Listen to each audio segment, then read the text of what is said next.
Hey guys, just a quick one before you listen. Most of you guys aren't subscribed, so please help this new channel grow. You'll also be supporting me.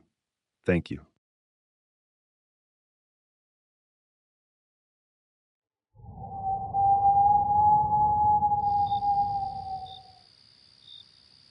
When I first downloaded the app, I was optimistic it would help me meet someone special.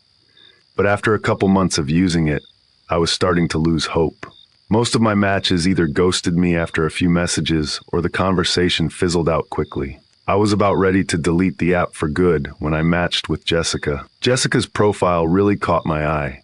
Her photos showed a pretty, dark-haired girl with a stylish haircut and funky fashion sense. Her bio made her seem hilarious and free-spirited. I crossed my fingers that we would hit it off as I sent the first message. To my delight, she responded right away. What followed was the best conversation I'd ever had on Tinder.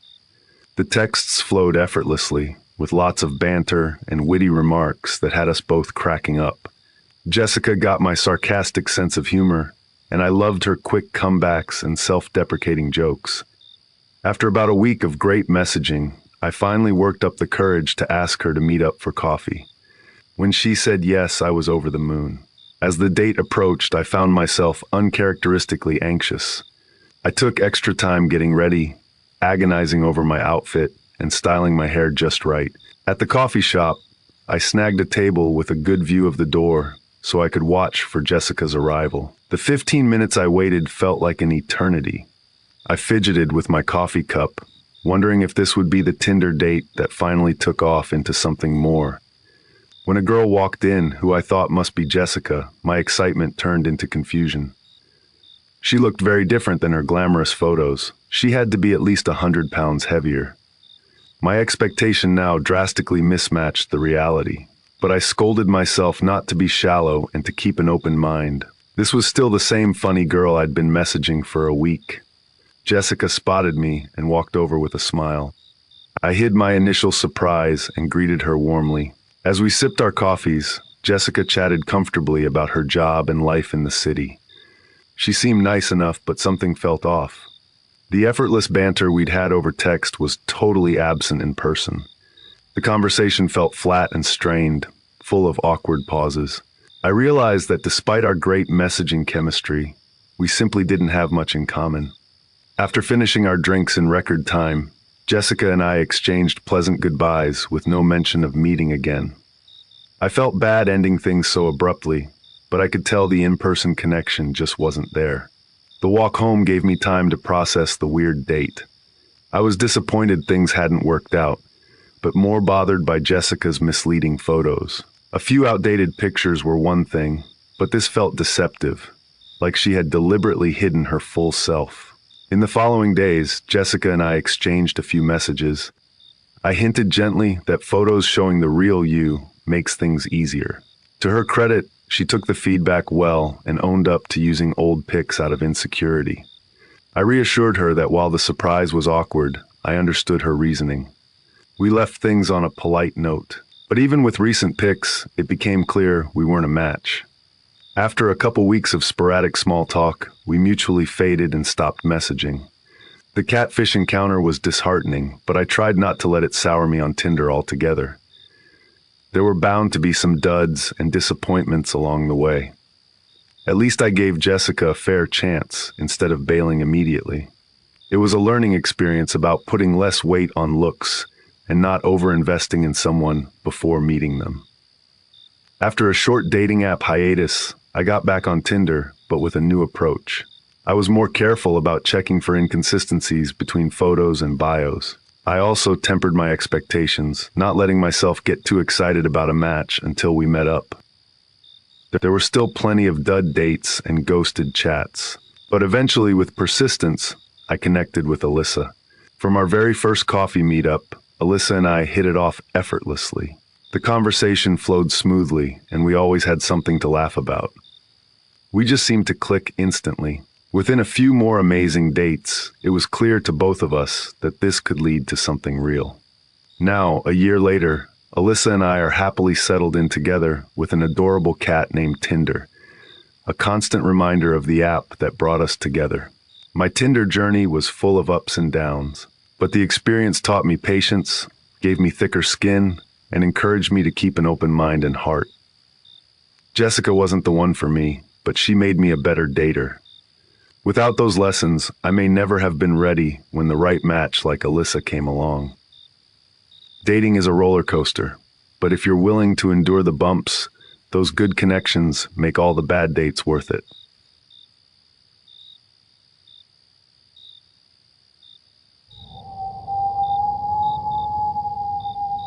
I had been so eagerly anticipating this first Tinder date with Hannah tonight. We had really hit it off messaging each other over the past couple weeks. She came across as such a sweet, down-to-earth girl with a great sense of humor. I was thrilled when she agreed to meet up at a trendy new restaurant downtown for our big night. I took extra time getting ready, carefully picking out a sharp outfit for the occasion. I even stopped to buy a bouquet of wildflowers on my way there. I know it's cliché, but I thought Hannah would appreciate the romantic gesture. When I arrived at the bustling restaurant right on time, I let the hostess know I was meeting someone. She led me to a cozy table for two near the back. I sat facing the door so I could watch for Hannah to arrive. I'll admit it, I was pretty nervous. My leg bounced under the table as I sipped ice water and scanned the room. I started to worry Hannah might back out at the last minute. But a few minutes later, I spotted a pretty girl with long brown hair walk in. Our eyes met instantly, and she gave me a dazzling smile. It had to be her. My face lit up as she made her way over. "Hi there, I'm Hannah. It's so nice to meet you," she said cheerfully. I stood up to exchange a quick hug. She looked just as sweet and pretty as her photos. As we settled into our seats, Hannah gushed over the bouquet I had brought her. "These flowers are beautiful. You shouldn't have," she said, beaming. I felt a rush of relief. I had made the right impression so far. A waiter came by to take our drink order. We both ordered a glass of white wine to calm our nerves. I cracked a joke about how wine makes awkward first date chit-chat easier. Hannah laughed her warm, musical laugh that I remembered from our phone calls. The conversation began flowing comfortably once our wine arrived. Over appetizers, Hannah told me all about her job teaching elementary school kids, her big family back home, and her new life in the city. I found myself opening up in return about my work and hobbies. Something about her gentle demeanor made me feel instantly at ease. It really seemed like we were making a connection. After we had finished our starters, Hannah excused herself to freshen up in the ladies' room. I took the chance to review the entrees and cocktails menu. I didn't mind splurging on this special night out with Hannah. I was having such a fantastic time getting to know her. When Hannah returned, cheeks flushed from the wine, she apologized sweetly for making me wait. We locked eyes for a lingering second, her hazel ones twinkling. I couldn't help but smile. I was really falling for this girl. Hannah decided on a creamy pasta dish for her entree. I went with a juicy steak. As the waiter collected our menus, I felt thrilled for our night to continue over dinner and maybe more drinks. Throughout the meal, Hannah and I discovered we shared so many of the same interests. Our favorite podcasts, dream vacation spots, even embarrassing childhood memories.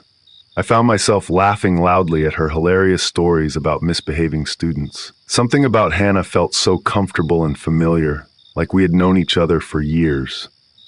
Once our plates had been cleared, I suggested splitting one of the decadent molten lava cakes for dessert.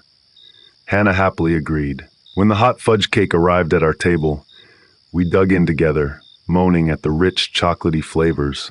I loved seeing Hannah indulge her sweet tooth. It reminded me of how much we had bonded over foodie conversations leading up to this date. After the last crumb had been devoured, I reluctantly asked for the check. This magical evening seemed to be coming to an end. Hannah's eyes darted away nervously as she said she was going to visit the restroom one more time before we left. As soon as she hurried off, the waiter swooped in and set the black check folder down on the table. I grabbed it and quickly calculated a generous tip in my head. I smiled, placing my credit card inside, satisfied with how perfectly the night had unfolded. I couldn't wait for Hannah to return so I could suggest taking a romantic walk together under the starry sky. Maybe stop for one last glass of wine at a cozy bar nearby. If she was up for it, I would love to wrap my arms around her and see where the rest of the night led. But as the minutes ticked by, there was still no sign of Hannah coming back. I craned my neck, trying to catch a glimpse of her familiar face weaving through the tables. Where could she be? After 10 long minutes, an uneasy feeling settled in my gut.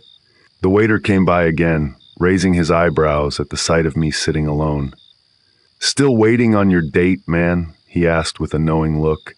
I felt my cheeks flush, overcome with embarrassment. As more time passed, the truth I had been avoiding sunk in. Hannah must have snuck out when I wasn't looking.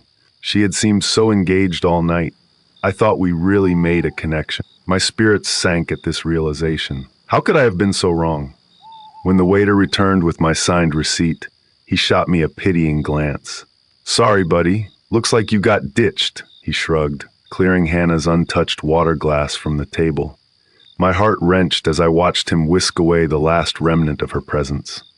Numbly, I gathered my things and made my way outside, desperate to escape the hustle and chatter of happy diners surrounding me. The cold night air prickled against my skin as I stepped into the still street. No sign of Hannah anywhere, of course. She was long gone. Replaying each moment of our date, I racked my brain trying to figure out how I could have misread Hannah so completely. Was I too eager? Too boring? My confidence was shaken thinking about how foolish I had been to trust her so quickly. With a deep sigh, I slowly walked to my parked car, the bouquet of wilted flowers in hand, the petals now bent and browning around the edges. I tossed them onto the passenger seat, wanting no reminder of this awful night. As I started driving aimlessly, sadness washed over me. I had really thought Hannah was something special. I guess her sweet, gentle persona had all been an act to take advantage of my generosity. My open-hearted optimism had led me astray, but as the city lights rushed by in a blur, I decided not to let one bad experience make me jaded about love.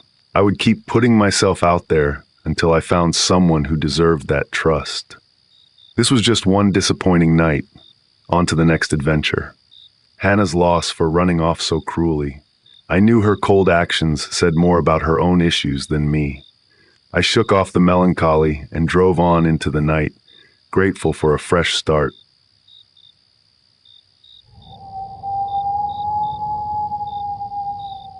I had been using Tinder for a few weeks, going on dates here and there, but not clicking with anyone special. So when I matched with Brad one night, I didn't think too much of it.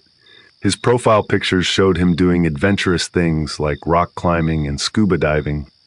He said he worked in marketing and enjoyed trying new restaurants in the city. After exchanging some friendly messages over the app, he asked me out to dinner that Saturday. I said yes without hesitation. He seemed cute, successful, and easy to talk to. Why not give him a shot?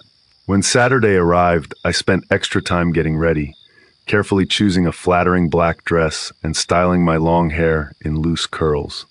I wanted to look effortlessly gorgeous for my date with Brad. We had picked a trendy Thai restaurant downtown that I'd been dying to try. I got there a few minutes early and slid into a booth by the window overlooking the street. I ordered a Thai iced tea and scanned the menu while waiting. Soon I saw Brad strolling towards me out of the corner of my eye. He looked just like his pictures, tall and broad-shouldered with dark brown hair and bright blue eyes. I stood up to greet him with a hug. His cologne smelled woodsy and expensive. We sat across from each other and dove into our pad thai and panang curry dishes. The food was delicious and creative. As we ate, the conversation flowed easily between us. Brad told me all about growing up in the suburbs as an only child. I found myself sharing funny stories from college and gossiping about my dramatic coworkers. He seemed genuinely interested in learning more about my life and beliefs. His bright smile and quick laugh put me instantly at ease. Overall, Brad came across as kind, funny, and outgoing over dinner. When our plates were cleared, he insisted on paying the bill like a gentleman. I didn't fight it, since he had asked me on this date. As we left the restaurant, Brad suggested getting ice cream from a shop just down the block that was famous for unique flavors. I happily agreed to extend the date since I was really hitting it off with him. We started strolling down the quiet side street together. He reached for my hand and I smiled, lacing my fingers through his. My heart fluttered with excitement. I wondered if this could lead to a real relationship. But suddenly, everything changed in an instant. As we approached a dark alleyway, Brad roughly shoved me into it. I stumbled over trash bags and slammed against the brick wall. Disoriented, I looked up to see Brad's once smiling face, now cold and menacing. Fear shot through me, and I opened my mouth to scream. But before I could make a sound, Brad growled, "Give me your purse and phone." His voice was terrifyingly threatening. It dawned on me then that this had all been a setup. Brad didn't really like me. He had just wanted to get my guard down and rob me in this alley. Hot tears stung my eyes as I trembled in disbelief and shock. I shakily held out my purse, not wanting to anger him further. He snatched it away and dug through the contents aggressively. "Where's your phone?" Brad demanded. Hands shaking, I retrieved it from my jacket pocket and handed it over. He stuffed the items in his pockets. "If you tell anyone about this, I will find you," Brad threatened in a low voice. I just numbly nodded, feeling completely powerless. And then suddenly he was gone, running full speed out of the alley and blending into the shadows of the street. I sank down onto a dirty doorstep, finally letting the tears flow. I was overwhelmed by the whiplash of emotions. One minute I had been strolling hand in hand with my charming date, and the next I was cowering in an alley with no purse or phone. I couldn't believe Brad had deceived me so thoroughly. At the restaurant, he had seemed so interested in my thoughts, laughing at my jokes, and paying me genuine compliments. I never would have guessed it was all fake and that he actually planned to terrorize and rob me later that very night. After replaying the traumatic scene dozens of times in my mind, I finally pulled myself together and walked to a nearby convenience store. The kind clerk let me use the phone to call my roommate Jenny. When she picked me up, I spilled the whole story to her, my words tumbling out in a rush of anger, shock, and sadness. She listened sympathetically and expressed her outrage at Brad's despicable behavior. Back at home, I filed a police report on the robbery and got replacements for my stolen cards. Despite Jenny's reassurances, I still felt ashamed and naive. How could I have trusted this stranger so quickly? There must have been warning signs I overlooked in my eagerness to connect with Brad. I kept imagining him bragging about his criminal plot to unknown accomplices, laughing about how easily I fell for his act. The weeks after the robbery were agonizing. Every man I passed on the street looked suspiciously like Brad.